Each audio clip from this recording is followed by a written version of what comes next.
Yo guys, what is up? This is Koro and welcome back dito sa ating channel. So for today, what we're going to talk about is just an update doon sa isa nating project na ni-review last month, and this project is called Bitcoin Hyper. Before we start, I would like to clarify na anything I say is not a financial advice, kasi syempre hindi naman ako financial advisor, and at the same time hindi ako affiliated dun sa project na mga nire-review ko. And hindi rin sila SEC registered. And syempre, as always, laging paalala sa inyo, no? Always do your own research before doing anything else or before investing dito sa kahit anong crypto na nire-review natin. Kasi anything that is related to crypto is risky. So with that said, tara proceed tayo dito sa video natin with Bitcoin Hyper. So by the way guys, no, if ever hindi nyo pa napapanood yung unang-unang video ko dito, which is posted last July 11. So parang halos 2 months na rin pala, no? So, panoorin nyo kung ano nga ba si Bitcoin Hyper. So, basically, layer 2 siya ng Bitcoin. So, if ever familiar kayo sa mga layer 2, pagaya ng ZK Sync, Linea, ano pa ba? Yung mga layer 2 natin sa Ethereum, no? Base, Arbitrum, Optimism, so madami. So, dito sa Bitcoin, isa pa lang ang nakikita ko. So, if ever may mga hindi ako alam, no? Pero nga, ito naman is layer 2 ng Bitcoin. So by the way guys, mag-update lang tayo dito kasi meron tayong mga subscribers na nag-DM sa akin, tapos nag-invest ata sila dito. Pero ako guys, hindi pa ako nag-invest dito. Hindi ko pa rin talaga sure kasi kung mag-invest ako dito. Kasi right now, naka-focus ako sa mga meme coin tradings, no? And sa Planet Horse. So if ever hindi kayo familiar sa mga play to earn. So yun ang focus ko ngayon, play to earn and meme coin trading. So yung mga ibang mga ganitong investment is hindi ko pa masyadong napapasok kasi yung liquidity ko is medyo pinapalago ko pa lang ulit kasi nga na-hack ako last year. Pero yun nga, malaki naman yung naitulong sa akin ng Hyperliquid, which is nakabangon ako doon. Malaking tulong siya and napakalaki ng airdrop na nakuha ko doon despite of only using some of my portfolio sa pag-farm noon. And hindi ko inaasahan talaga na magpapump yung price niya ng ganong kataas. So yun, with that said, no, si Bitcoin Hyper guys, actually, ang taas na nung na-raise nila na US dollars. So nakikita nyo dito, meron silang hard cap na 13.9 million US dollars. Pero right now, ang na-raise na nila is 13.8 million dollars, no? And 1 Hyper is equals to 0.012 US dollars. So you can buy with crypto, with card, or with Sol. So I suggest buying with crypto na lang, no? And wag yung card nyo para medyo safe naman yung ating security.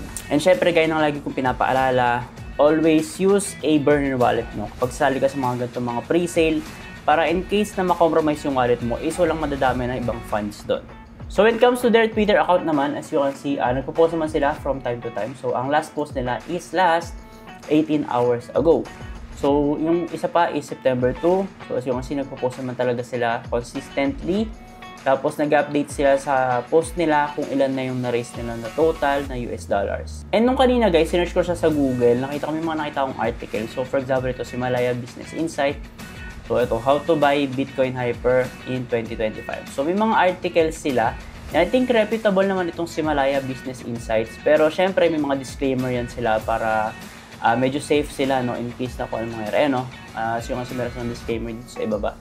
Pero yun, ibig sabihin, marami talaga nagko-cover sa kanila. Kaya hindi ako nagugulat na marami silang funds na na-raise. This one is another one from Malaya Business Insight din. So nag-update din sila dito.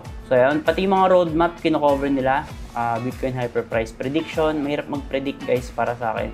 Lalo na kapag ngayon 2025, sobrang dami kasing project. So matibay kasi when it comes to crypto. Kung ano yung mga matitibay na project, yun lang talaga yung nagsusor. Yun lang talaga yung nakaka-survive. And syempre, yun lang yung nagpapump yung price. So next one is ito, yung Sunstar. Ayan, so sunstar.com.ph. So pwede siyang i-check. Lahat ng link nga pala ng article na nakita ko is syempre ilalagay ko lang sa ating description box. So Bitcoin Hyper surpasses 6 million in pre-sale. So August 12 to. So ito, matagal-tagal na to guys. Halos 1 month ago na. Kaya 6 million pa lang. Pero nakita pa natin 13 million na yung raise nila right now. And this one, another one from sunstar.com.ph. So syempre basahin nyo na lang talaga. Kasi lahat naman to is parang mga general knowledge naman when it comes to crypto. Tapos syempre lahat naman ng crypto natin is risky talaga, no? So next one is from sugbo.ph. So hindi ko masyadong sure kung ano to, pero nakita ko rin yung article niya. Ayan, so kinover din nila guys kung bakit parang bullish sila dito. Tapos kinover din nila kung paano participate doon sa mga pre-sale. Tapos nagbigay sila ng mga update. So nakikita ko naman dito yung kanilang mismong ginamit na character is si Pepe, and Kapag kasi si Pepe guys, ano siya, matunog siya sa mainstream or doon sa mga ano talaga retail investors or doon sa mga tawag dito, hindi masyado nagki-crypto pero gustong pumasok sa crypto. Kaya I think yun yung mga naging investors nila, yung talagang mga beginners sa crypto yung mga nag-invest dito. And very original naman yung character nila si Bitcoin Hyper. And yun nga nakikita ko, para siyang layer 2 na may halong meme coin para sa akin. Kaya kung mag-invest kayo dito, I suggest tignan nyo muna yung buong socials nila, no? Tapos tignan kayo sa community, mag-observe kayo doon kung okay ba sa inyo. Tapos maglaan lang kayo ng konti lang sa portfolio nyo, huwag kayo mag-all in, lalo na kung baguhan kayo.